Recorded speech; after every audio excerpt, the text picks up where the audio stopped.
আসসালামু আলাইকুম। আজকে আমাদের ব্যাংক জবের ক্লাস। তো ক্লাসে আপনাদের সবাইকে স্বাগতম। আজকে আমাদের ম্যাথের ক্লাস। আশা করি আপনারা সবাই শুনতে পাচ্ছেন। আমাদের আজকে গত ক্লাসে আমাদের ওই সাউন্ডের প্রবলেম হয়েছিল একটু, তো আমরা গত ক্লাসে যেখানে শেষ করেছিলাম সেখান থেকে ইনশাআল্লাহ পিক আপ করব। তো আজকে আমাদের আলোচনাতে থাকবে পার্সেন্ট, ফ্র্যাকশন, ইন্টারেস্ট, ইকুয়েশন। তো আপনাদের সাথে আছে আমি আনোয়ারুল কবির।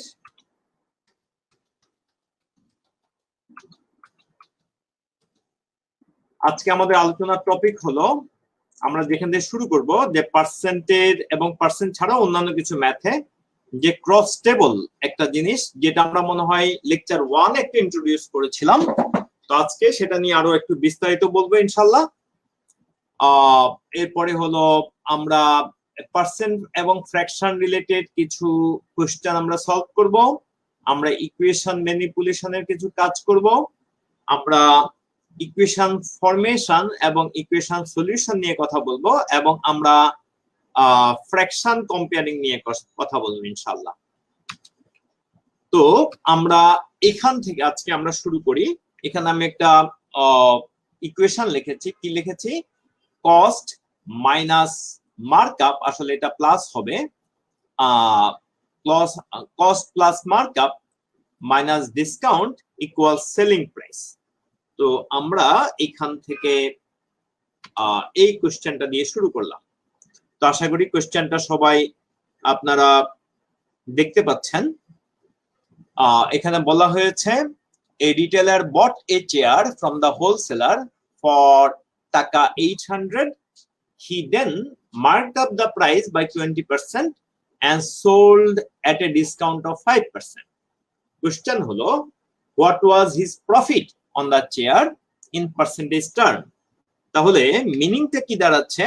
মিনিংটা দাঁড়াচ্ছে যে একজন রিটেইলার মানে খুচরা বিক্রেতা, ফার্নিচারের হবে, ফার্নিচারের খুচরা বিক্রেতা, তো হোলসেলে একটা চেয়ার 800 টাকায় কিনলেন।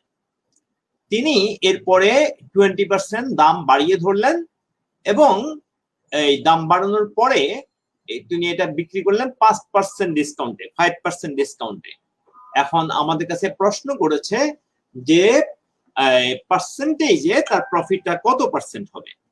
আচ্ছা, আমাদের প্রথম অবজারভেশন এখানে আমরা বলতে পারি, যেহেতু পুরাটাই পার্সেন্টের ক্যালকুলেশন, আমাদের মার্কআপ প্রাইস এটাও পার্সেন্টে দেওয়া আছে, ডিসকাউন্ট পার্সেন্টে দেওয়া আছে, এবং আমাদের প্রফিট যেটা সেটাও পার্সেন্টে দেওয়া আছে। তাহলে আমরা বলবো আমাদের এই কোশ্চেনের এই অংশটা দরকার নাই। আসলে আমরা 800 ধরার কোনো দরকার নেই। তাহলে আমরা কিভাবে করতে পারি? আমরা শুরুতে 100 ধরতে পারি, বা 100 না ধরলেও আমরা বলবো যে মার্কআপ মানে কি? মার্কআপ মানে কস্ট থেকে বাড়িয়ে ধরা। তো মার্কআপ কত পার্সেন্ট? মার্কআপ হলো 20%। তো মার্কআপ করার পরে তাহলে মার্ক প্রাইসটা অর্থাৎ তালিকা মূল্যটা তাহলে কত হবে? তো আমরা জানি যে কোনো কিছু যদি আমরা x% বাড়াই, বাড়ানোর পরে x% বাড়ানোর পরে হয়, বাড়ানোর পরে x% বাড়ানোর পর কোনো কিছু দাম হয় কত? আমরা এটা মনে হয় আগে একবার আলোচনা করেছিলাম। আমরা বলবো এটা ভগ্নাংশের দিক থেকে 100 প্লাস x হয়। হ্যাঁ, এত ভাগের এত ভাগ হয়। আর যদি x% কমাই, x% কমানোর পরে হয়, কমানোর পরে আমরা এখানে বৃদ্ধিটা বা হ্রাসটা চাচ্ছি না, আমরা চাচ্ছি যে ফাইনালটা কত দাঁড়ায়। তাহলে কমানোর পরে হয় এখানে 100 ভাগের 100 মাইনাস x। হ্যাঁ, বাড়ানোর পরে জাস্ট এটা প্লাস, আর কমানোর পরে এটা তাহলে মাইনাস হয়ে যায়। তাহলে এইভাবে যদি আমরা চিন্তা করি, তাহলে তো আমরা বলতে পারি যে প্রথমে যে 20% মার্কআপ করলো, দাম বাড়ালো, তাতে তো এটা 100 ভাগের 120 ভাগ হয়ে গেছে, 100 ভাগের 120 ভাগ। এরপরে আমাদের যেহেতু 5% ডিসকাউন্ট, তাহলে এখানে কমিয়েছে, ডিসকাউন্ট তো কমাই, তাহলে এরপরে হলো 100 ভাগের 95 ভাগ, 100 ভাগের 95 ভাগ কমানোর পরে। তাহলে এখন যদি আমরা কাটাকাটি করি, এখানে যদি আমরা কাটি 20 দ্বারা, তাহলে এখানে হবে 6, এখানে হবে 20 দ্বারা কাটলে 5, এই 5 দ্বারা যদি এটাকে কেটে দিই, তাহলে আমাদের এখানে দাঁড়াবে 19, 5 19 95। তাহলে এইটা উপরে 6 আর 19 গুণ করলে আমরা পাচ্ছি 114 আর নিচে পাচ্ছি 100। তাহলে আমরা দেখলাম, আমরা তো এটা কস্টের কত অংশ হবে সেটা হিসাব করেছি, এটা কিন্তু কস্টের সাপেক্ষে, এটা কিন্তু কস্টের সাপেক্ষে পরিবর্তন। যেমন আমরা এখানে কস্ট থেকে শুরু করেছি না, যে 100 ভাগের 120 ভাগ, তো এই পরিবর্তনটা কস্টের উপর হয়েছে। আবার এটার উপর যে পরিবর্তন হলো সেই পরিবর্তনের উপর 100 ভাগের 95 ভাগ হয়েছে, তাহলে ফাইনালি এটা কস্টের উপর।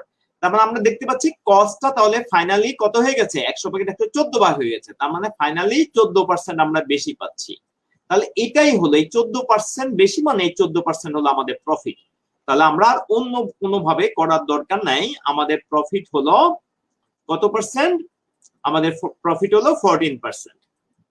তাহলে আমাদের হয়ে গেছে, এটা আমরা এইভাবে করতে পারি। তাহলে আমাদের অ্যান্সার ডি। এছাড়াও আমরা যদি আরেকটা নিয়মে এটা করতে চাই, তাহলে আমরা একটা সূত্র শিখেছিলাম যে ফাইনাল চেঞ্জ যদি এক্স সবকিছু পার্সেন্টে থাকলে আমাদের 800 আমরা আগের মতোই ব্যবহার করব না, যে final change F is equal to X plus Y, X হলো ফার্স্ট চেঞ্জ, ওয়াই হলো তার উপর সেকেন্ড চেঞ্জ, এরপর হলো এক্স ওয়াই ডিভাইড বাই 100। তাহলে আমরা এখানে যদি বলি এক্সটা কত হবে, এক্সটা হবে আমাদের 20%, এটা কিন্তু মার্ক আপ, তাহলে আমরা 20, আর এটা কিন্তু কমেছে, তার মানে এখানে 5। এখন দেখেন 20 অর্থাৎ এক্সটা হলো প্লাস, আর ওয়াইটা অর্থাৎ যেটা 5 সেটা কিন্তু মাইনাস, তাহলে এখানে একটা প্লাসে মাইনাস, দুইটা প্লাস একটা মাইনাসে, এখানে মাইনাস এসে পড়বে, আর এখানে 20 ইন্টু 5 হচ্ছে, 20 ইন্টু 5 ডিভাইড বাই 100।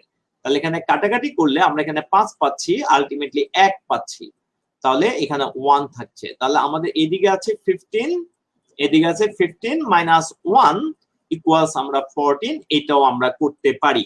আশা করি সবাই ক্লিয়ারলি বুঝতে পেরেছেন। তাহলে এটা আমরা ছাড়লাম, আমরা চলে যাই পরের কোশ্চেনে, সিম্পল ইন্টারেস্টেড কোশ্চেনে। তো এখানে বলেছে হাসিব টুক এ লোন অফ টাকা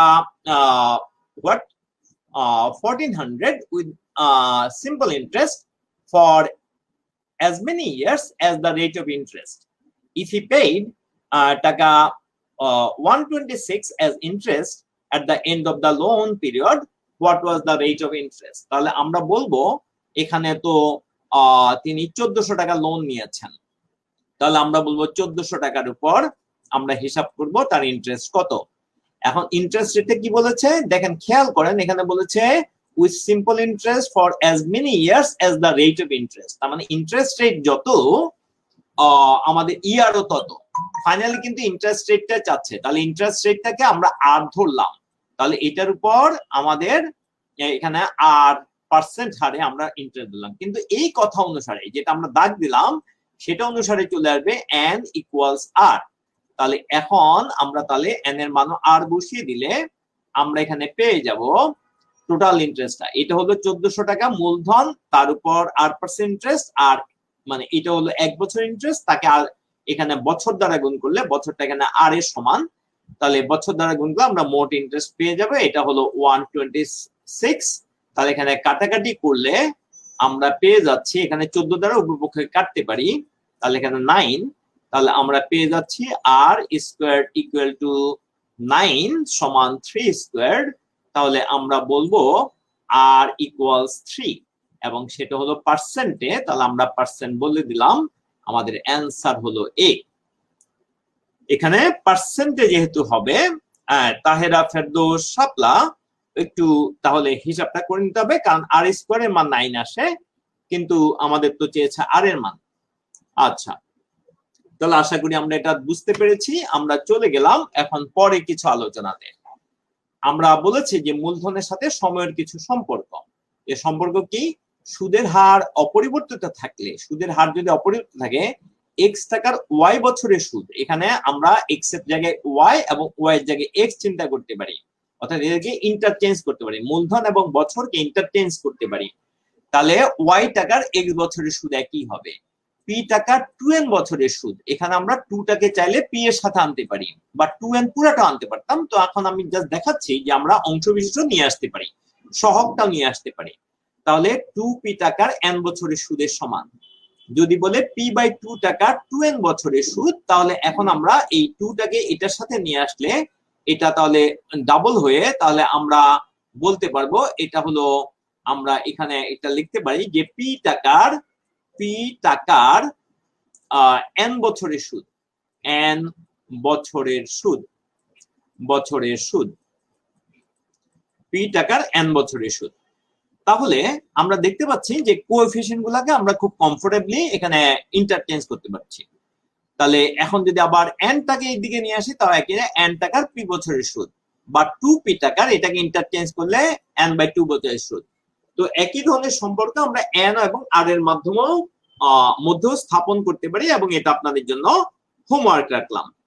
তাহলে হ্যাঁ, আমি ওইখান থেকে সাউন্ডের যেহেতু ক্লিয়ার ছিল না, এই জন্য আমি শাইখ জাহির এখান থেকে আমি একটু আবার এই জন্য রিপিট করছি কিছু অংশ। আমি এটা একটু দ্রুতই শেষ করছি এই জন্য। তাহলে আমি চলে গেলাম পরের অংশে। The simple interest on a some of money will be টাকা 600 after 10 years. If the principal is stable after 5 years, what will be the total interest in টাকা at the end of 10th year? তাহলে আমাদের এখানে আমরা p টাকা যদি খাটাই 10 বছর পরে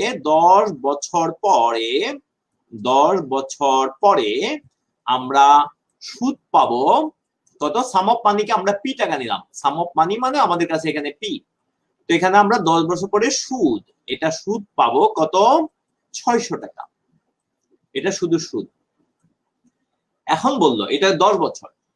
এখন বলা হলো if the principal is tripled after 5 years, তাহলে 5 বছর পরে যদি প্রিন্সিপাল ট্রিপল হয়, তার মানে হলো এটা 3 গুণ হয়ে গেছে। তাহলে এটা 3 গুণ হয়ে এখানে কিন্তু thrice p হয়ে গেছে। কিন্তু এই thrice p এর মধ্যে এই p কিন্তু আগেরটা, আর এখানে আমরা যে নতুন একটা অ্যামাউন্ট পাচ্ছি, তাহলে এখানে 2p, এটা হলো নতুনটা, নিউ ইনভেস্টমেন্ট। কিন্তু দেখেন এর মধ্যে কিন্তু 5 বছর চলে গেছে, আর এখানে আছে 5 বছর। তাহলে আমরা বলবো যে এখানে আমরা p টাকা 10 বছরের সুদ যেটা, এই 2p টাকার 5 বছরের সুদও তো আমরা তাহলে একই পাবো। একটু আগে যে কথাটা বলেছিলাম যে p টাকার 5 বছরের সুদ, এখানে যে কথাটা বলেছিলাম p টাকার 5 বছরের সুদ, এই যে এখানে যে কথাটা বলেছিলাম p টাকার 2n বছরের সুদ যেটা, 2p টাকার n বছরের সুদ সেটা, ঠিক একই নিয়ম অনুসারে তাহলে আমরা বলতে পারি এটা সুদ, এই নতুন অংশের উপর সুদ দাঁড়াবে আমাদের কত? 600। তার মানে এখানে 600 আর 600 যোগ করে আমরা এখানে পাবো 1200। হ্যাঁ, তাহলে আমরা 1200 সুদ পেয়ে যাব, এবং এটাই হলো আমাদের টোটাল সুদ। টুয়াইস পি হলো নতুন ইনভেস্টমেন্ট। ভেরি গুড, তাহলে আমরা অ্যান্সার করব সি। তাহলে আমি চলে যাচ্ছি পরের অঙ্কে, কম্পাউন্ড ইন্টারেস্টে। কম্পাউন্ড ইন্টারেস্ট আমাদেরকে বলেছে লাবণী বট এ 1 year টাকা 10,000 certificate of deposit that paid interest at an annual rate of 8% compounded semi-annually, তার মানে প্রতি অর্ধ বছরে সুদ হিসাব হবে, কম্পাউন্ডিং হবে প্রতি অর্ধ বছরে বা প্রতি 6 মাসে, সেমি অ্যানুয়ালি, সেমি মানে হাফ, তাহলে হাফ ইয়ারলি মানে ইন্টারেস্ট হিসাব করতে হবে। তাহলে আমরা বলবো আমাদের এখানে হাফ ইয়ারলি রেটটা হবে 8 এর অর্ধেক, 8 এর অর্ধেক মানে হলো 4। এখন বলা হচ্ছে what was the total amount of interest paid on his certificate at maturity. যেহেতু 1 বছরের জন্য, তাহলে আমরা 1 বছরের হিসাবটা করে ফেললেই হবে। তাহলে এটার জন্য আমরা একভাবে করতে পারি যে প্রথম যে 10,000 টাকা খাটিয়েছিলাম তার উপর যে 4% হিসাবে আমরা 100 ভাগের এখানে 400, এখানে 4%, তার মানে এখানে আমরা বলবো 100 ভাগের 400 হিসাবে আমরা 400 টাকা পাবো। তাহলে এখন আমাদের হয়ে গেল কত? 10,400 টাকা। 10,400 টাকার উপর আবার যদি আমরা 4% হিসাব করি 10,400 টাকার উপরে, তাহলে আমরা বলতে পারবো 10,400 টাকার উপরে আমরা এই 0 কাটলে আমাদের হবে 416। তাহলে 416 আমরা হিসাব করলাম। তাহলে এই পেলাম আমরা টোটাল 1 বছর শেষে, আগে গেল 6 মাস, এটা 6 মাসে, এটাও 6 মাসে, তাহলে 1 বছর পেয়েছে আমরা 816। এখন যদি এখানে 10,000 টাকা বাদ দিয়ে দিই, 10,000 টাকা যদি বাদ দিয়ে দিই, তাহলে আমরা আমাদের রেজাল্ট পেয়ে যাব 816। তার মানে আমাদের রেজাল্ট হলো, তাহলে এই ডিফারেন্সটা কত পাবো? 816। আগে 400, পরে 400। চাইলে আমরা এভাবে করতে পারতাম যে 4% হারে দুইটা পাচ্ছি 10,000 টাকার উপরে, একটা 400 আরেকটা হলো 400। দেখেন আমি সেকেন্ড আরেকটা নিয়ম বলছি, এখানে 816 কিন্তু আমরা একভাবে পেয়ে গেছি, কিন্তু আমাদের ফার্স্ট টার্মে, সেকেন্ড টার্ম তো লেটেস্ট, এটার উপর কোনো সুদ আসবে না, কিন্তু আগের টার্মে যেটা পেয়েছি সেটার উপর আবার 4% আসবে। তো আগের টার্মে 4% মানে হলো, আমরা যদি এখানে একটু একটু মুছে দিই এটা, আমরা বলছি যে 10,000 টাকার উপর তো আমরা 4% হারে, 10,000 টাকার উপর 4% হারে আমরা দুই টার্মে পাবো। একটা হলো আমরা 400 প্রথম টার্মের জন্য পেলাম ফার্স্ট টার্মে, আবার কিন্তু সেকেন্ড টার্মে, সেকেন্ড 6 মান্থে আমরা 400 পাবো। কিন্তু কম্পাউন্ড ইন্টারেস্টের নিয়ম হলো সুদের উপর আমরা সুদ পাবো। এখানে যে আসবে সুদটা, এটার উপর 400 এর উপর আরো 4% পাবো, তার মানে এটার 100 ভাগে 4 ভাগ পাবো। তাহলে আমি একটু একটু দ্রুত যাচ্ছি, যেহেতু এগুলা আগে করা হয়েছে, তাহলে 816। তাহলে এটা হলো আমরা একভাবে করতে পারি, এটা সেকেন্ড নিয়ম। ফাইনালি আমি আরেকটা নিয়ম দেখিয়েছি, এটা গত ক্লাসে আপনারা বুঝেছেন আমার ধারণা, তাহলে আমি আর ওই নিয়মে গেলাম না। তাহলে আমরা পরের কোশ্চেনে গেলাম। করিম ডিপোজিটের টাকা 800 in a bank, 15% annual compound interest rate at the end of the second year, the total amount including the interest will be, তার মানে ইন্টারেস্ট সহ যাচ্ছে।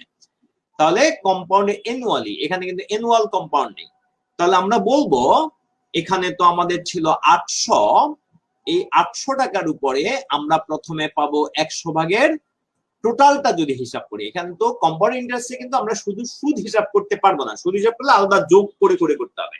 তো তার চেয়ে যদি যোগটা আমরা এখানে করে ফেলি, ওইটা না হয় করলাম, যেটা এই নিয়মটা কিন্তু আগের অঙ্কে আমি স্কিপ করেছিলাম, এখন এই অঙ্কে আপনাদেরকে দেখিয়ে দিচ্ছি।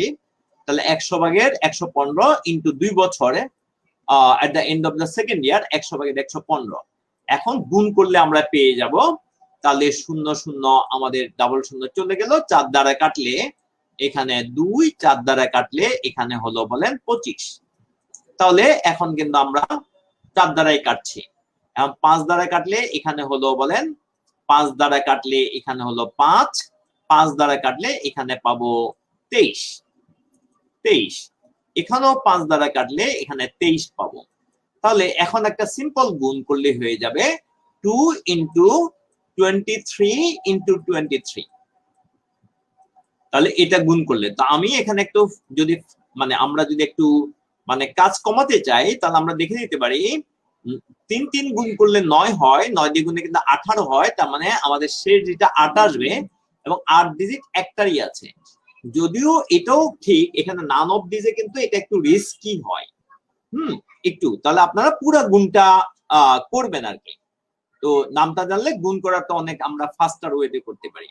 আরেকটা আগে যে মেথডটা দেখিয়েছি সেটাও তাহলে আমি একটু ক্লিয়ার করে দিই। 800 টাকার উপর আমরা 15%, 800 টাকার উপর 15%, তো 800 টাকার 15% হিসাবে, 800 টাকার 15% হিসাবে আমরা 100 ভাগের 15 ভাগ পাবো। 100 ভাগের 15 ভাগ মানে 120, 120 পাবো। আচ্ছা, আমি একটু ওই সেকেন্ড নিয়ম যেটা সেটা দেখে, তাহলে 120। তাহলে প্রথম বছর 120, পরের বছরে কিন্তু 120 পাবো। হ্যাঁ, প্রথম বছরে 120, পরের বছরে 120 পাবো।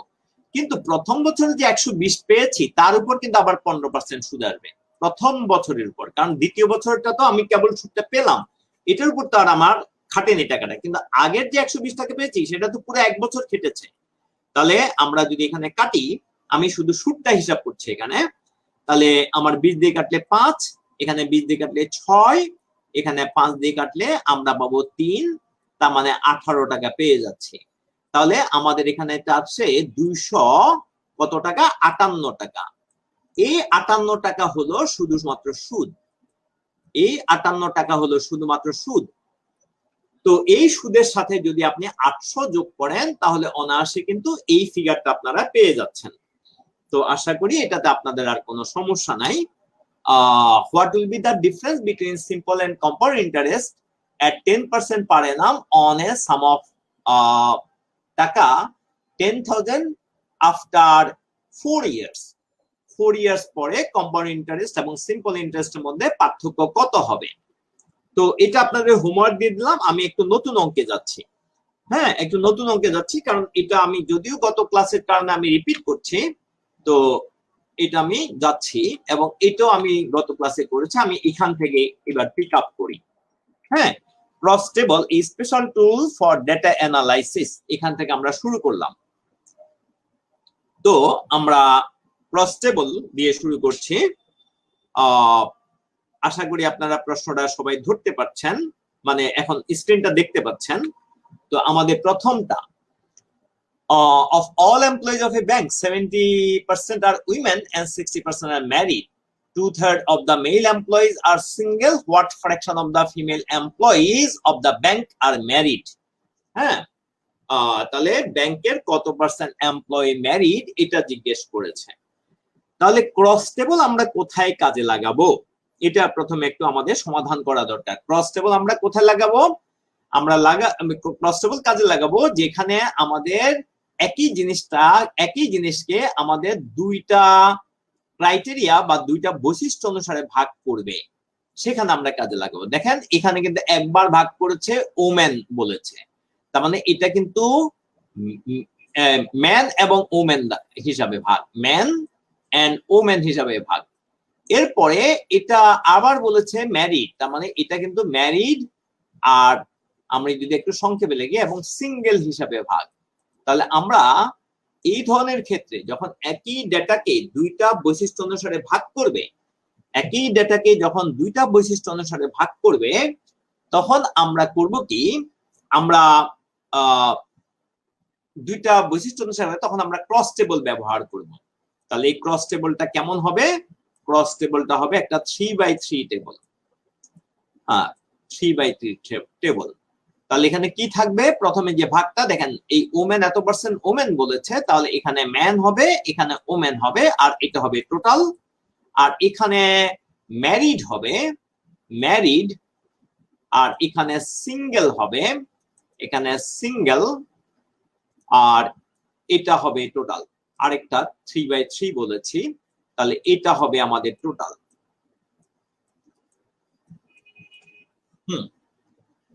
তাহলে এখন আমাদের ঘরগুলা কি দেখেন, এটা হলো ম্যারিড ম্যান, এই ঘরটা হলো ম্যারিড ম্যান, এই ঘরটা হলো ম্যারিড ম্যানের জন্য, এটা হলো ম্যারিড ওমেনের জন্য। এটা হলো ম্যারিড, দেখেন এটা এবং এটা দেখবেন, এটা হলো ম্যারিড টোটাল, এটা হলো ম্যানদের মধ্যে সিঙ্গেল, এটা হলো ম্যানদের মধ্যে ওমেনদের মধ্যে সিঙ্গেল, এটা হলো আমাদের বললো টোটাল সিঙ্গেল। তাহলে এটা হলো টোটাল ম্যান, এটা হলো টোটাল ওমেন, এটা হলো আমাদের সবকিছু মিলে যে টোটালটা আসে, সবকিছু মিলে যে টোটাল।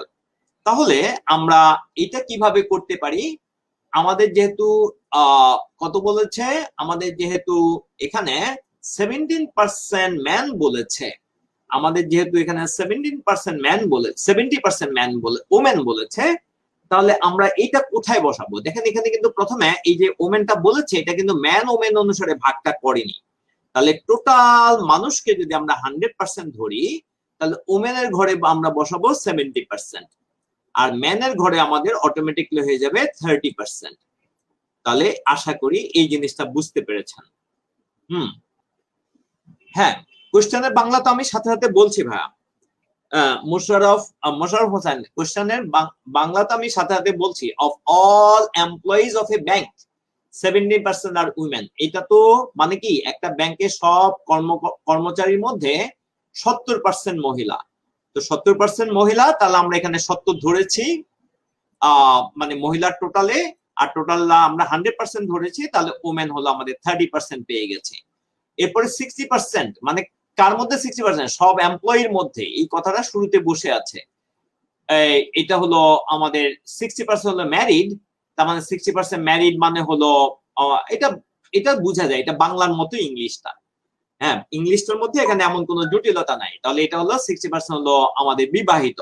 তাহলে 60% যদি এখানে বিবাহিত ধরি, 100 জনের 60 জন যদি বিবাহিত হয়, তাহলে আমরা বলবো 40 জন হলো 100 জনের, 40 জন হলো সিঙ্গেল।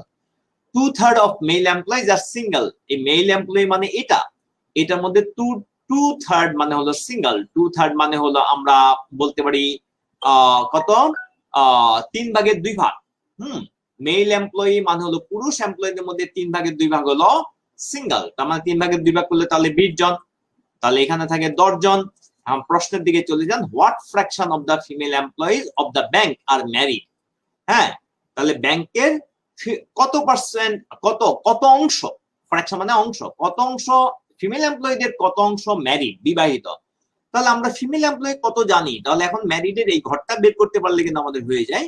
তো আমরা যেহেতু এখানে টোটাল দেখতে পাচ্ছি আমাদের 60, এটা যেহেতু 10, তাহলে আমরা অনায়াসে বলতে পারি এটা আমাদের তাহলে 50 হবে। আশা করি আপনারা সবাই দেখতে পাচ্ছেন এবং বুঝতে পারছেন, এটা তাহলে আমাদের 50 হবে। তাহলে এখন দেখেন টোটাল ওমেনদের মধ্যে, ওমেন হলো 60, তার মধ্যে আমাদের 50 জন হলো বিবাহিত, তাহলে আমরা বলবো 70/50 বিবাহিত। তার মানে 7/5 হলো আমাদের অ্যান্সার। 7/5 হলো আমাদের অ্যান্সার। তাহলে আশা করি আপনারা এটা ধরতে পেরেছেন।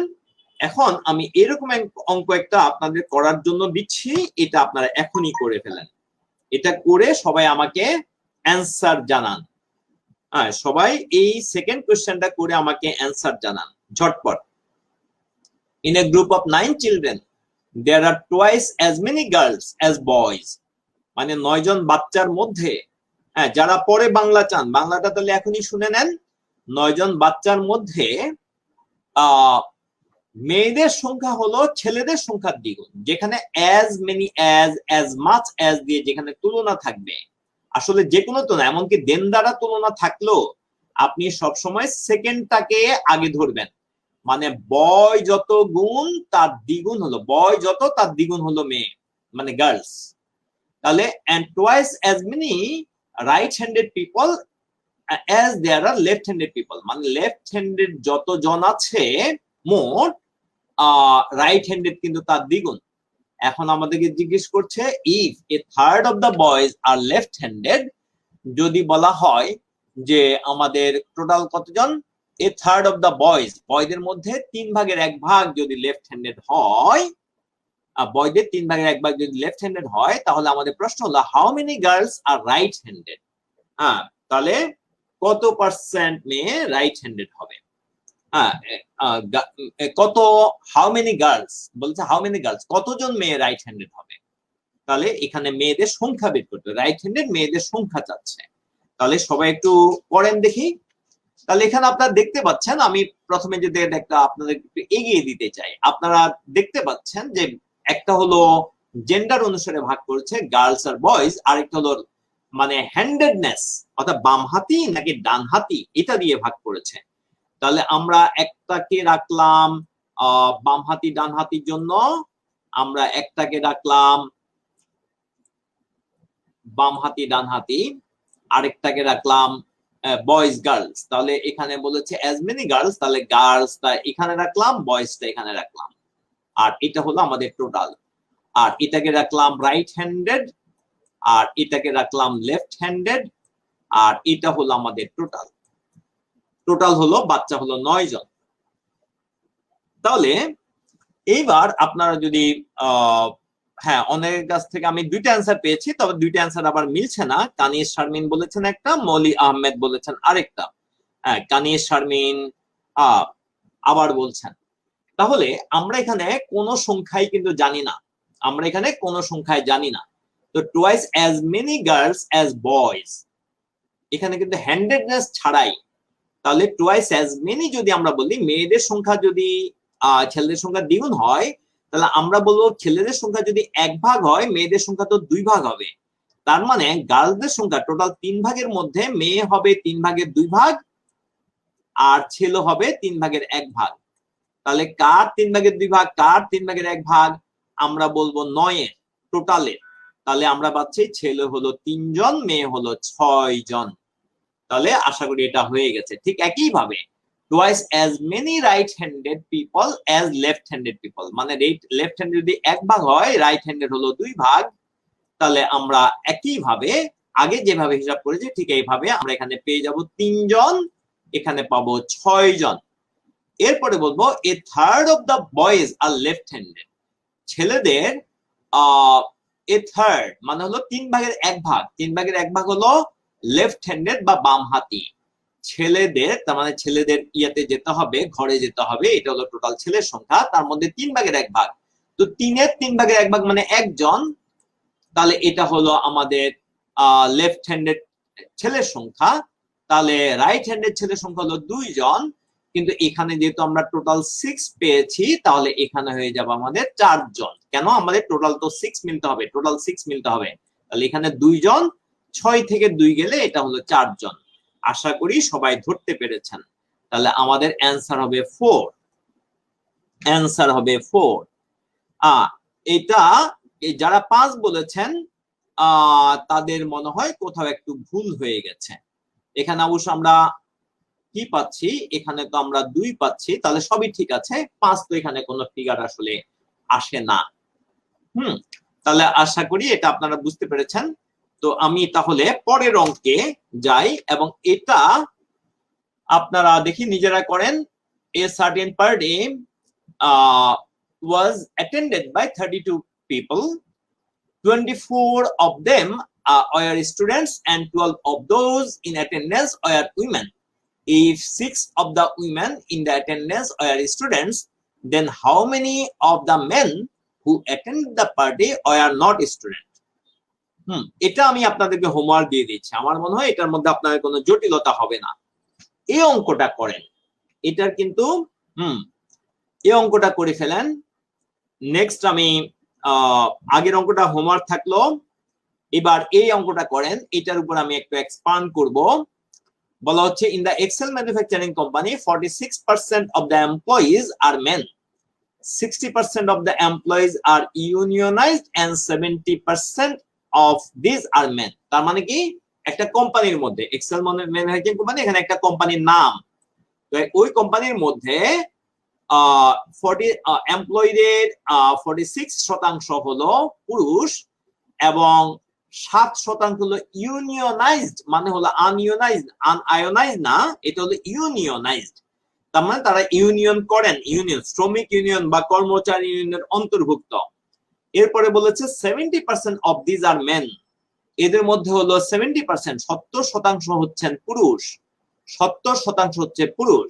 এখন বলেছে what percent of the workers are unionised non unionised women, এই ওয়ার্কারদের কত শতাংশ যে ইউনিয়নের বহির্ভূত মহিলা, ওয়ার্কারদের কত শতাংশ এমন আছে, এমন মহিলা আছে যারা ইউনিয়ন করে না। হ্যাঁ, তাহলে এটা আপনারা একটু ট্রাই করেন, এখানে আমরা একটা দেখতে পাচ্ছি, একটা ভাগ হলো আমাদের, এখানে যদি আমরা ভাগটা করে ফেলি তাহলে একটা ভাগ হলো আমাদের কি অনুসারে, একটা ভাগ হলো আমাদের ম্যান উইমেন অনুসারে, আরেকটা ভাগ হলো ইউনিয়নাইজড আনইউনিয়নাইজড অনুসারে। তাহলে আমাদের এখানে আছে উইমেন দিয়ে শুরু করেছে, আমরা উইমেন দিয়ে শুরু করলাম, এখানে ম্যান, এটা হলো টোটাল, এটা হলো ইউনিয়নাইজড, এটা হলো আনইউনিয়নাইজড, আর এটা হলো টোটাল। তাহলে আপনারা এবার চিন্তা করেন, এখানে আমাদের যেহেতু পার্সেন্টের প্রবলেম হলে আমরা গ্র্যান্ড টোটাল 100 সাধারণত ধরি, সাধারণত বললাম, মানে হলো কিছু কিছু ক্ষেত্রে একটা এক্সেপশন আছে, সেখানে আরেকটু কিছু বুদ্ধি করে ধরলে ভালো হয়। তাহলে আমাদের এই টোটাল এদের মধ্যে এই মহিলারা কিন্তু ইউনিয়নের অন্তর্ভুক্ত, এরা কিন্তু ইউনিয়নের বহির্ভূত, আর এরা কিন্তু আমাদের টোটাল উইমেন। তাহলে আমরা এখানে টোটালটা বোঝাচ্ছে 46%, তার মানে এখানে 46% আমরা লিখলাম। তাহলে 100 এখানে হলো টোটাল, যেহেতু 100, তাহলে এখানে বিয়োগ দিলে এখানে হবে 54, আর 60% অফ দ্য এমপ্লয়িজ আর ইউনিয়নাইজড, এমপ্লয়ীদের মধ্যে বলেছে, তাহলে ইউনিয়নের অন্তর্ভুক্ত হলো 60, তাহলে নিঃসন্দেহে ইউনিয়নের বহির্ভূত হলো 40। হ্যাঁ, ইউনিয়নের বহির্ভূত হলো 40। আচ্ছা, এখন আসেন, আমাদেরকে এখানে বলেছে what percent of the workers are non united women, তার আগে বলেছে 70% অফ দিস আর মেন। কাদের মধ্যে অফ দিস মানে কাদের থেকে বলছে, অফ দিস মানে 60% এমপ্লয়িজ আর ইউনিয়নাইজ এদের মধ্য থেকে। ইউনিয়নের মধ্যে ইউনিয়ন যারা তাদের মধ্যে 70% হলো পুরুষ, তাহলে এরা হলেন ইউনিয়নাইজ, তার মধ্যে 70% হলো পুরুষ। তার মানে এই হিসাবটা আমরা এখানে করে দেখাচ্ছি, 60 এর 70%, তার মানে 100 ভাগের 70 ভাগ, 100 ভাগের 70 ভাগ, তাহলে আপনারা বুঝতে পারছেন এটা নিঃসন্দেহে আমাদের হয় 42। এখন খেয়াল করেন কোনটা বের করতে হবে, তাহলে আনইউনাইজ উইমেন বের করতে হবে, তার মানে আমাদের এই ঘরে চলে আসতে হবে, অন্য ঘর আমাদের খুব বেশি দরকার নাই। তাহলে আপনি দ্রুত যেদিকে যেতে পারেন, তাহলে এখানে যদি আপনি করেন তাহলে এটা হবে, এটা যদি করি এটা হবে 18 যদি আমরা করি এখানে, তাহলে আমরা কি বলবো, তমা ফাহমিদা একটু প্রশ্নটা ভালো করে খেয়াল করেন। এটা যদি আমাদের 18 হয় তাহলে এখানে কত হওয়া উচিত আপনারা বলেন তো দেখি, এখানে কত হওয়া উচিত, এখানে 8 যেহেতু একটা 8 লাগবে, আরেকটা কি আমাদের 38, 60% হলো এমপ্লয়িজ হলো ইউনিয়নাইজড আমরা ধরেছি এটা, তারপর হলো এখানে হলো আমাদের 70%, ও এখানে তো 42 বলেছি, 42 হলো মেন, ঠিক আছে সবই, এখানে যদি 42 হয় এখানে হলো 18, তাহলে আনইউনাইজড উইমেন হচ্ছে এখানে 16 থেকে বাদ দিলে এত, তাহলে 28 জন। তাহলে এইবার আপনারা হিসাব করেন তাহলে কত হবে। এখানে কোথাও কি আনইউনাইজড কি বলেছে, হোয়াট পার্সেন্ট আনইউনাইজড উইমেন বলেছে, আনইউনাইজড উইমেন বলেছে, আনইউনাইজড উইমেন, আনইউনাইজড উইমেন বলেছে। 46% কি বলেছে, 46% এমপ্লয়িজ আর মেন বলেছে। হ্যাঁ এটা তো ম্যানের আসলে একটুখানি ইয়ে হয়ে গেছে ঘরগুলো।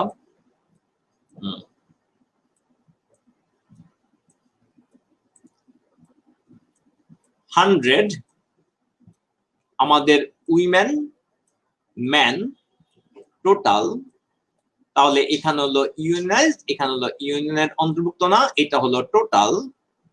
এখন এখানে হলো 46 কি বলেছে, 46 ম্যান বলেছে, তার মানে এখানে 46 আর এখানে হলো 54, এরপরে বলেছে 60% হলো ইউনিয়নাইজ, তার মানে এখানে হলো 60, এখানে হলো 40, এর মধ্যে এটা ইতিমধ্যে আমরা হিসাব করেছি 42, তাহলে এখানে আসে 4, তাহলে এখানে আছে 36। এখন আনইউনাইজড উইমেন পেয়েছি আমরা 36 জন, আনইউনাইজড উইমেন পেয়েছি আমরা 36 জন, কত জনের মধ্য থেকে, 100 জনের মধ্য থেকে। খেয়াল করেন আমাদের বলছে what percent of the workers, তার মানে নিচে হবে টোটাল ওয়ার্কার, তো টোটাল ওয়ার্কার তো আমাদের 100, তার মধ্যে আনইউনাইজড উইমেন হলো 36, তার মানে আমাদের কারেক্ট অ্যান্সার কিন্তু এই অঙ্কের জন্য 36। একটু পরে আমরা অঙ্কটাকে চেঞ্জ করে দেব, আমাদের কারেক্ট অ্যান্সার কিন্তু এখানে 36 হবে, এখানে আমাদের কারেক্ট অ্যান্সার 36 হবে এই অঙ্কের জন্য। তাহলে এইবার আমরা অঙ্কটাকে একটু চেঞ্জ করে দিলাম, আমাদের একই ভাবে আছে in the Excel manufacturing company 46% of the employees are men, 60% of the employees are unionized and 70% of these are men.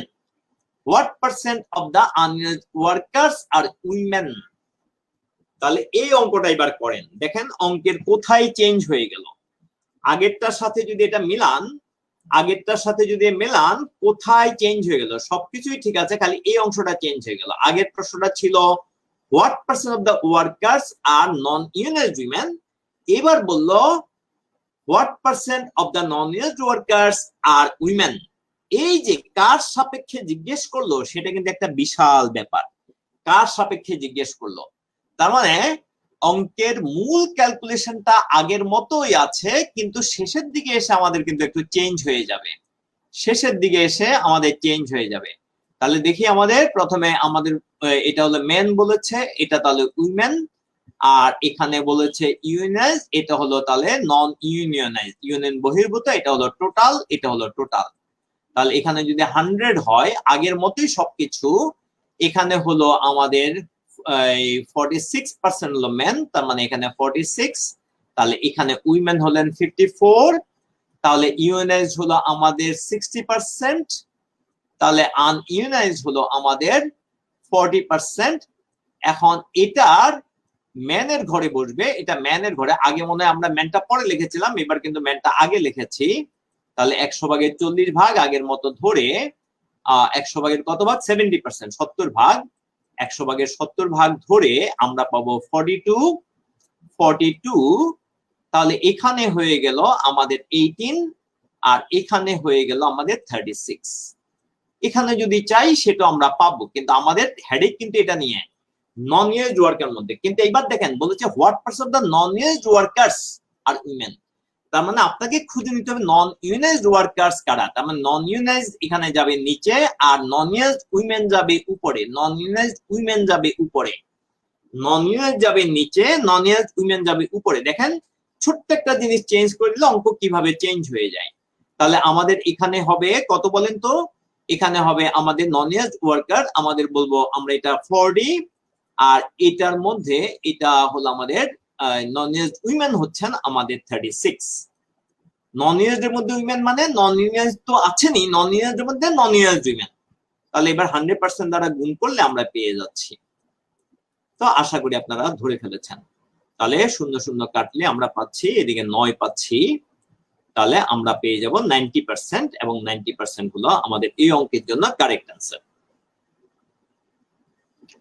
তো এটা তাহলে আমরা বুঝেছি আশা করি। তাহলে দেখেন এখানে যেটা আপনারা খেয়াল করবেন, যে কোনো অঙ্কের জন্য পার্সেন্টটা কার সাপেক্ষে, ক্যালকুলেশন মূল ক্যালকুলেশন একই থাকলো, শুধু পার্সেন্টটা কার সাপেক্ষে, এটার কারণেই কিন্তু আমাদের অঙ্ক চেঞ্জ হয়ে যেতে পারে।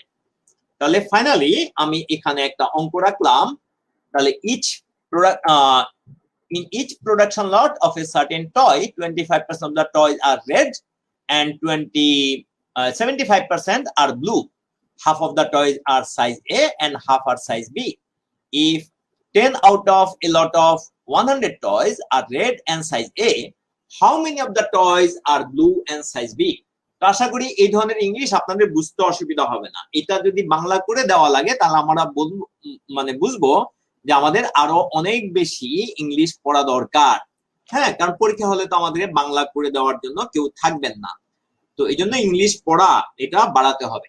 তো বললো 25% of the toys are red. একটা প্রোডাকশন লটের মানে একটা একসাথে লট হিসেবে যে প্রোডাকশন করে, একটা প্রোডাকশন লটের 25% হলো রেড এবং বাকিগুলা হলো 75% ব্লু। তার মানে বুঝলাম এখানে যেহেতু 100% হয়ে যাচ্ছে, তাহলে আমাদের কালার এখানে দুইটা আছে, কালার দুইটা, একটা হলো রেড আর একটা হলো ব্লু। তাহলে আমরা একটাকে দিলাম রেড, আরেকটাকে দিচ্ছি ব্লু। এখানে রেড, আর মানে রেড, এটা হলো বি মানে হলো ব্লু। আচ্ছা, এখন বললাম তাহলে এটা এটা এটা টোটাল, এটা আমাদের এরপরে ভাগটা করলো, এটা হলো সাইজ এ, এটা হলো সাইজ বি। এটা হলো সাইজ বি। তাহলে আগের মতোই আমরা কাজ যদি করতে থাকি, তাহলে আমাদের 100 এর মধ্যে আমরা ধরবো 25% হলো আমাদের রেড, তার মানে এখানে 25, আর এটা হলো আমাদের 75, তার মানে এবার হলো half of the toys are size A. তার মানে টোটাল টয়ের মধ্যে হাফ হলো সাইজ এ, হাফ মানে 50। তাহলে 100 এর মধ্যে হাফ মানে 50, তাহলে সাইজ বি ও 50, কারণ বাকি হাফ সাইজ বি বলেছে। তার মানে এখানে দুইটাই সাইজ আছে, দুইটা সাইজ দুইটা লট। তাহলে তার মানে আমরা বলছি যে এখানে দেখেন দুইটা ক্রাইটেরিয়া, একটা হলো রং আর একটা হলো সাইজ। যখনই এভাবে থাকবে, যেটা আগের অঙ্ক দেখেছি, সেখানে কিন্তু ক্রস টেবলটা অ্যাপ্লাই করা যাবে। হ্যাঁ, এগুলো চাইলে ভ্যান ডায়াগ্রামও করা যায়। তাহলে এরপরে বললো কিন্তু ক্রস টেবলটা বেশ ভালো, ক্রস টেবলটা বেশ ইফেক্টিভ। হ্যাঁ, ভ্যান ডায়াগ্রাম চেয়ে এখানে ক্রস টেবল বেশি ইফেক্টিভ। এখন জিজ্ঞেস করেছে if 10 out of a lot of 100 টয়স, মানে 100টা টয়ের মধ্যে 10টা হলো। এখানে যদি 50টার মধ্যে বলতো তাহলে 100টার মধ্যে কয়টা হিসাব করতে হতো, যদি 200টার মধ্যে বলতো তাও হিসাব করতে হতো। তাহলে প্রতি 100টা টয়ের মধ্যে 10টা হলো রেড এন্ড সাইজে। 10 out of a lot of 100 toys, তার মানে হলো 100টা, প্রতি 100টা টয়ের মধ্যে যদি 10টা হলো রেড এন্ড সাইজে, তার মানে এই জন্য আমরা রেড এবং সাইজের ঘরে বসালাম। How many of the toys are blue and size B, তার মানে আমাদের এই ঘরটার ব্যাপারে আমাদের ফোকাস করতে হবে, ব্লু এন্ড সাইজ বি।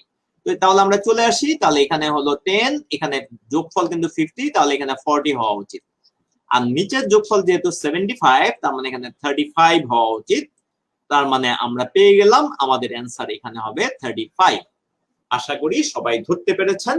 এই অঙ্কগুলো ক্রস টেবল ছাড়া অন্যভাবে করতে গেলে ক্রস টেবল বা ভেন ডায়াগ্রাম এই দুই উপায়ের একটা উপায় ভালো। তার মধ্যে আমি দেখেছি ক্রস টেবলটা বেশি ইফেক্টিভ এবং আপনারা দেখতে পাচ্ছেন এটা সহজও আছে। তাহলে আপনারা এটা একটু আয়ত্ত করে নেবেন। তাহলে কোথায় খাটাবেন? আপনারা এখানে আপনারা এটা খাটাবেন যেখানে দুইটা বৈশিষ্ট্য অনুসারে। আমি দেখেন, আমি রেড এবং ব্লু এটাকে দুইটা বৈশিষ্ট্য বলছি না, আমি বলছি রং এবং সাইজ, এই দুইটা বৈশিষ্ট্য। এরপরে আমরা এখন যেটা করব সেটা হলো ফ্র্যাকশন পার্সেন্ট রিলেশন কোশ্চেন আমরা করব। তো ফ্র্যাকশন পার্সেন্ট রিলেশন কোশ্চেনে প্রথমটা হলো in a class 25% of the students voted for Mr. X. 2/3 of the remaining student বলছে voted for Mr. Y. The remaining 11 students did not cast their votes. তার মানে হলো স্টুডেন্টস এর, তার মানে নিশ্চয়ই স্টুডেন্টরা কোন একটা নির্বাচন করছে, তাদের হয়তো ছাত্র প্রতিনিধি নির্বাচন, যেটা আমরা বিভিন্ন স্কুল মানে কলেজ ইউনিভার্সিটি দেখি যে ছাত্র সংসদ নির্বাচন, সেটার ক্ষেত্রে। তো বলা হচ্ছে 25% মিস্টার এক্স কে ভোট দিয়েছেন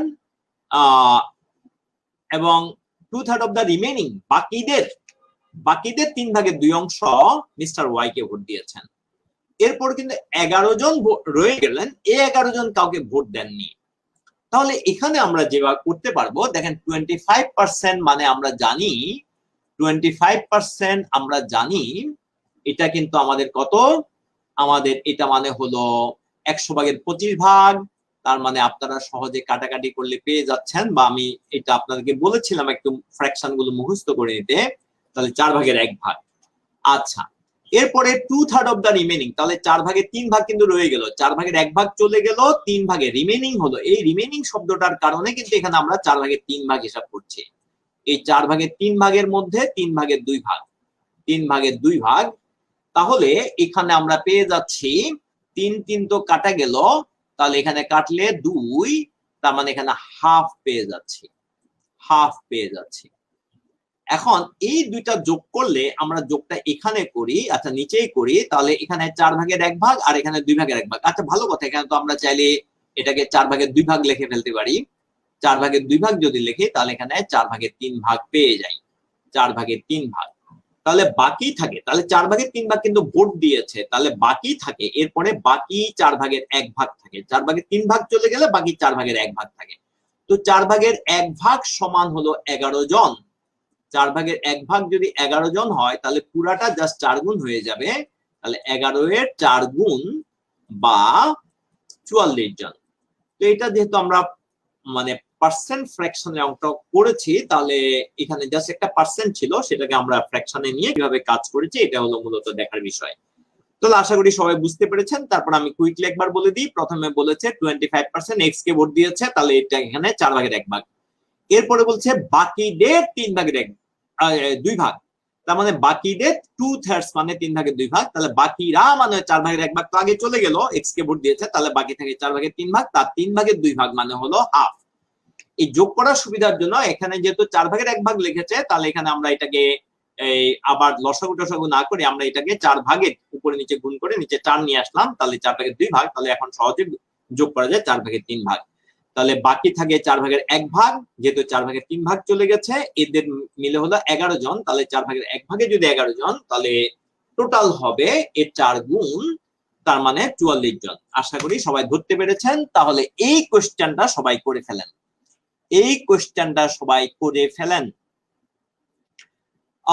25% of the students entering BBA program are from Dhaka city. 2/3 of the students in the program measured in finance. তার মানে বিবিএ প্রোগ্রামে যত স্টুডেন্ট ঢুকে তাদের হলো 75% ঢাকা সিটি থেকে আসছে। 75% বিবিএ প্রোগ্রাম ঢাকা সিটি থেকে আসছে। এরপরে বললো 2/3 of the students in the program measured in finance. তার মানে বললো ওই মানে স্টুডেন্টের এই প্রোগ্রামের মধ্যে যত স্টুডেন্ট আছে তার মধ্যে 3/2 হলো 3/2 3/2/3 এরা কিন্তু ফিনান্সে মেজর করেছে এবং বলেছে 3/4 of home work in multinational company, 4/3 তারা মাল্টিন্যাশনাল কোম্পানিতে জয়েন করে। আপনি একটা জিনিস ভালো করে খেয়াল করেন, এখানে কিন্তু এই পরের স্টুডেন্টের সাথে ঢাকা সিটির কোনো সম্পর্ক ওনারা করেননি, এই প্রশ্নে করা হয়নি। প্রশ্নের আরো বিভিন্ন রকম ভ্যারিয়েশন হতে পারে, আরো ভ্যারিয়েশন যদি পান ওগুলো আপনারা নিজেরা করবেন। আমি জাস্ট একটা জিনিস আপনাকে জাস্ট এই যে একটা রিডান্ডেন্ট ডাটা পাচ্ছি, কারণ বাকি স্টুডেন্ট কিন্তু প্রোগ্রাম থেকে করেছে, ঢাকা সিটি থেকে করেনি। তাহলে আমরা বলবো বিবিএ প্রোগ্রামে টোটাল যদি আমরা 100 ধরি, তার মধ্যে 75% ঢাকা সিটি, এই কথাটা আমাদের কোনো দরকার নাই। এখন বলছে 2/3 of the students in the program major in finance, তার মানে হলো 3/2। তাহলে ফিনান্স মেজর হলো টোটালের বিবিএ প্রোগ্রামের টোটাল হলো বিবিএ, তার মধ্যে ফিনান্স মেজর হলো 2/3 মানে হলো 3/2। এরপরে বললো 3/4 of home work in multinational company, বলা হচ্ছে 4/3 কিন্তু মাল্টিন্যাশনাল কোম্পানিতে কাজ করে। তাহলে আমাদের জিজ্ঞেস করতে কত ফ্র্যাকশন মাল্টিন্যাশনাল কোম্পানিতে কাজ করে, তাহলে অঙ্কটা সহজ। তাহলে এখানে একমাত্র ডিফিকাল্ট বিষয় হচ্ছে কিন্তু এই যে এই জিনিসটা কেন কেউ যেন ট্র্যাপে না পড়েন, এগুলো খেয়াল করবেন, এই জিনিসটা দিয়ে যেন কেউ ট্র্যাপে না পড়েন। তাহলে এখানে কাটাকাটি করলে 2। তাহলে এই ধরনের অঙ্কের বিভিন্ন, এই জন্য প্রশ্ন কার সাপেক্ষে বলেছে এটা খেয়াল করা। এখানে কার সাপেক্ষে করেছে এটা কিন্তু খেয়াল করা। কামরুন নাহার, আপনি খেয়াল করেন, তাহলে আশা করি আপনার কাছে ভালো লাগবে। তাহলে আমি বলছি 3/2 হলো কি থেকে করেছে, 3/2 হলো ফিনান্সি মেজর করেছে, তাহলে 3/2। আর মাল্টিন্যাশনাল কোম্পানিতে হলো 4/3, তাহলে মাল্টিন্যাশনাল কোম্পানিতে 4/3। তাহলে কাটাকাটি করলে আমরা চলে আসে এখানে 2, তার মানে এখানে কিন্তু 2/1। আচ্ছা, তাহলে এটা আমাদের গেল। তাহলে নেক্সট অঙ্ক এবার আমরা চলে যাই ম্যানিপুলেটিং ইকুয়েশনস এ। তাহলে এই অঙ্ক আমাদের বলেছে 5x + 2y = 10, x + 8y = 46, then 3x + 5y equals what? তাহলে এটা ট্রাই করি সবাই, এটা করে আমাকে সবাই অ্যানসারটা যদি বলেন।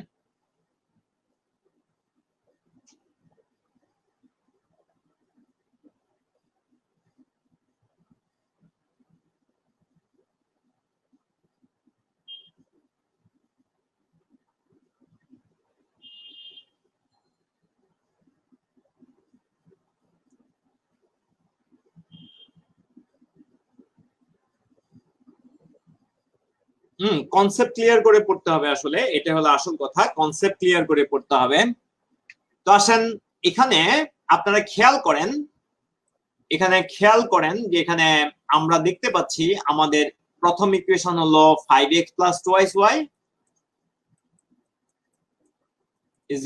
10, আর সেকেন্ড ইকুয়েশন হলো x + 8y = 46। এখন এই ধরনের অঙ্ক পেলে আমরা অনেক সময় করে ফেলি কি xy বের করার দিকে চলে যাই, যেটা আমরা পারি xy বের করার দিকে চলে যাই। কিন্তু দেখেন আমাদের এখানে যেটা চেয়েছে সেটার দিকে মনোযোগ দেন, এটা কিন্তু 3x + 5y বলেছে, 3x + 5y। খেয়াল করেন এখানে যোগ করলে কিন্তু চলে আসে 6x + 10y = 56। তাহলে আমরা যদি এটাকে যদি অর্ধেক করে দিই, 2 দ্বারা যদি ভাগ করে দিই, তাহলে কিন্তু আমরা অনায়াসে অনেক দ্রুত পেয়ে যাচ্ছি 3x + 5y = আমরা 28 পাচ্ছি। That's it. তাহলে xy এই অঙ্কের জন্য আমাদের বের করা লাগে না, 2 দ্বারা ভাগ করেছি। এক্স্যাক্টলি 2 কমন নিলে আমাদের হয়ে যায়। তাহলে আমরা এই কাজটা করলাম। নেক্সট আমরা চলে যাই, if y is this and x is this, then what is y in terms of x? y যদি এত হয়, x যদি এত হয়, then y কে x এর মাধ্যমে প্রকাশ করতে বলেছে। তাহলে আমাদের কাজ কি? আমাদের কাজ হলো y কে x এর মাধ্যমে প্রকাশ করা। আমাদের কাজ হলো y কে x এর মাধ্যমে প্রকাশ করা। তাহলে একটা জিনিস দেখেন, আপনি x মানে কিন্তু আমরা a বাই b, এটা খেয়াল রাখেন। x এর মাধ্যমে প্রকাশ করবেন তো, তাহলে y টা লিখে ফেলেন। y ইকুয়ালস, আমরা বলতে পারি y equals a plus b। এখন x আনতে তো নিচে b আনতে হবে, তাহলে আপনি উপর নিচে সবাইকে b দ্বারা ভাগ করলেন, তাহলে পাবেন a বাই b, এখানে পাবেন a বাই a, এখানে পাবেন a বাই, এখানে পাবেন, আমরা b দ্বারা ভাগ করছি, a বাই b আমরা b দ্বারা ভাগ করছি, আর এখানে পাবেন b বাই b। তাহলে আমরা পেয়ে গেছি উপরেরটা হলো x, নিচেরটা হলো x প্লাস 1। তার মানে আমাদের এটার সাথে আমাদের এটার একটু যদি আমরা সাজিয়ে নিই, এক্সটা যদি আমরা পরে চিন্তা করি, এগুলা তো হাতে কলমে সাজাতে হয় না, হবে না আশা করি, তাহলে এখানে আমরা অ্যান্সারটা পেয়ে যাচ্ছি। তাহলে আমাদের অ্যান্সার হলো কোনটা হবে বলেন তো? অ্যান্সার হলো সি। হ্যাঁ, উম্মে সালমা ভুল করে ফেললেন তো, জাবের হোসাইন ভুল করে ফেললেন, ভুল করে ফেললেন। আপনারা এটাকে কখনো এইভাবে লিখতে পারবেন না ভাইয়া, এ দিয়ে আলাদা করে নিচেরটা কিন্তু ভাগ করতে, এটা কখনোই এটা সমান না। Be careful, this is not equal two, this is not equal two, আপনি হরকে আলাদা আলাদা করে ভাগ করতে আপনি পারবেন না। This is not equal to 1 by A by B, এটা কখনো লিখতে পারবেন না। বি কেয়ারফুল, অনেকে এই ভুলটা করেছেন, অনেকে এই ভুলটা করেছেন। তাহলে আমি যে কাজটা করলাম এখানে তো খুব ভালো করে এক্সপ্লেন করেছি, তারপরেও কারো কারো আবার লাগছে, তার মানে আমাদের মনোযোগের একটু ঘাটতি আছে। একটু আরেকটু মনোযোগ দেন, তাহলে ক্লাসে আমরা সবার জন্য উপকার হবে। আমাদের বলেছে x equals a by b, তাহলে y equals a by b। এখন যদি আমরা, আমাদের বলছে y কে x এর মাধ্যমে প্রকাশ করা, তাহলে x আনতে হলে নিচে কিন্তু b আনতে হবে, এই জন্য সবাইকে আমরা b দ্বারা ভাগ করে দিলাম। তাহলে উপরেরটাকে যদি ভাগ করি a বাই b, নিচেরটাকে ভাগ করলে a বাই b আর প্লাস b বাই b, বাকিটা হয়ে গেল, মান বসিয়ে দেওয়া খালি, x প্লাস 1, ডান। তাহলে আমাদের অ্যান্সার সি হয়ে গেল। নিচেরটা 1 প্লাস x লিখতে পারেন, তাহলে অ্যান্সার কিন্তু সি। গুড, আশা করি সবাই ধরতে পেরেছেন। এরপরে আমরা এই অঙ্কটা করে ফেলি, সবাই ঝটপট এই অঙ্কটা করে ফেলি। বললো x plus Y equal 6, y plus Z equal 4, x plus Z plus x equal 2, what is twice y minus Z minus 6? এই ধরনের তিনটা ইকুয়েশন, তিনটা ভেরিয়েবল, দুইটা দুইটা করে যদি পেয়ার দেওয়া থাকে, আমরা একেবারে ছোটবেলা থেকে এগুলো যেভাবে অভ্যস্ত, সেটা হচ্ছে x প্লাস ওয়াই ইকুয়াল 6 বিভিন্ন ভাবে করা যায়। তার মধ্যে আমি একটা সহজ উপায় দেখাচ্ছি আপনাদেরকে, একটা না হয়তো দুইটা দেখাবো, খেয়াল রাখবেন একটার সাথে যেন আবার আপনারা গুলিয়ে না ফেলেন। যারা মনোযোগ কম দেন তাদের একটু সমস্যা হবে এবং তাদের ক্লাস কমপ্লিকেটেড লাগবে, পরে ইজি ক্লাস খুঁজবেন, এবং সেই বেশি ইজি লাগলে সমস্যা হলো ওগুলোতে আপনাদের লাভ কম হবে, কারণ কনসেপ্ট তো কম যা শেখা হচ্ছে। হ্যাঁ, কম শেখা হবে আলটিমেটলি, ইজি ইজি জিনিস শিখে খুব বেশি দূর যাওয়া যাবে না। এখন এখান থেকে আমরা দুই ডিরেকশনে যেতে পারি। একটা হলো সবাইকে 2 দ্বারা ভাগ করে দেন, তাহলে x plus Y plus Z, সবাইকে 2 দ্বারা ভাগ করে দেন, তাহলে আপনি এখানে পেয়ে যাবেন 6। এখন x plus Y plus Z equal 6 আর y প্লাস জেড ইকুয়াল 6, তাহলে এখানে আপনি এই সমীকরণ থেকে 2 নাম্বার, এটাকে আমরা 4 নাম্বার বললাম, তো 4 নাম্বার থেকে আপনি যদি 1 নাম্বারটা বিয়োগ করেন, আপনি কিন্তু জেড পেয়ে যাচ্ছেন জেড পেয়ে যাচ্ছেন। এটা ট্র্যাডিশনাল ওয়ে, কিন্তু আমি আরেকটা পদ্ধতি দেখাবো ইনশাল্লাহ। তো এটা আপনি জেড পেয়ে যাচ্ছেন কত বলেন তো? জেড পেয়ে যাচ্ছেন 0, কারণ X plus Y plus Z, এখানে এক্স প্লাস ওয়াই, তাহলে বিয়োগ করছেন, জেড আসলো 6 থেকে 6 গেলে 0, তাহলে জেড হলো 0। এরপরে আপনি যদি এটার সাথে এটা যদি ব্যালেন্স করেন, 2 নাম্বারের সাথে যদি 4 নাম্বার ব্যালেন্স করেন, তাহলে আপনি পেয়ে যাবেন এক্স এর মান কত? 2। এবং ফাইনালি আপনি যদি 3 নাম্বারের সাথে যদি এই 4 নাম্বারটা ব্যালেন্স করেন, এটা হলো 3 নাম্বার, তাহলে আপনি পেয়ে যাবেন y ইকুয়ালস, এখানে পাবেন 4। তাহলে আপনার কাজ হলো এখন মানটা বসিয়ে দেওয়া। তাহলে y যেহেতু 4, যেটা আমরা এখানে দেখতে পাচ্ছি, তাহলে টুয়াইস y হলো 8, z 0 তার মানে -0, আর x 2 তার মানে -2 ইকুয়ালস আমরা 6 পেয়ে গেলাম। তাহলে আমাদের অ্যান্সার চলে আসলো। আমরা এখানে আরেকটা কাজ করতে পারতাম, এটা আশা করি আপনারা সবাই বুঝেছেন। তাহলে এখানে মূল পয়েন্টটা আসলে কিছুই না। মূল পয়েন্টটা আমি যেটা বলতে চাচ্ছি, মূল পয়েন্টটা হচ্ছে আপনি এখানে মানে এক্স ওয়াই জেড এর যোগফল বের করবেন, যোগফল বের করে দুইটা করে বাদ দিবেন, তাহলে আপনি পেয়ে যাবেন। এখানে আমরা আরেকটা ট্রিক যদি ফলো করতাম, তাহলে x plus Y plus z ও x plus Y equal 6, y plus z equals আমরা বলবো 4, জেড প্লাস এক্স ইকুয়ালস আমরা বলবো 2। তাহলে আমরা এখানে টোটাল পাই twice x plus twice y plus twice z equals twice z equals আমরা পাবো এখানে 12। খেয়াল করেন ওয়াই কিন্তু দুইটা থাকবে, কিন্তু এক্স জেড কিন্তু দুইটা বিয়োগ যাবে। তাহলে এটা থেকে আমি একটু এটা লিখছি, একটু ওয়াইটাকে আগে লিখলাম, টুয়াইস ওয়াই, এটা মুখোমুখি করতে পারবেন আপনারা, twice y plus 2z plus 2x, মানে একটু ধারাবাহিকতা এটার সাথে আমরা মিলিয়ে লিখলাম 2x ইকুয়ালস 12। এখন এক্স ওয়াই না গিয়ে টোটাল যদি এটা 3 গুণ যদি বিয়োগ করে দিই, থ্রাইস জেড আর প্লাস থ্রাইস এক্স ইকুয়ালস আমরা পাই 3 গুণ যেহেতু করছি এখানে আমরা 6 পাচ্ছি। তাহলে বিয়োগ করলে আপনারা দেখেন টুয়াইস ওয়াই থাকবে, এটা মাইনাস হওয়ার কারণে মাইনাস জেড হবে, এটা মাইনাস থ্রাইস এক্স উপরে কিন্তু প্লাস টুয়াইস এক্স, তার মানে আমাদের এক্স হবে, এবং 12 থেকে 6 গেলে আমরা দেখতে পাচ্ছি 6। তাহলে আপনারা চাইলে এভাবেও করতে পারতেন। তাহলে ডান। এখন আমরা করব forming equations and solving equations.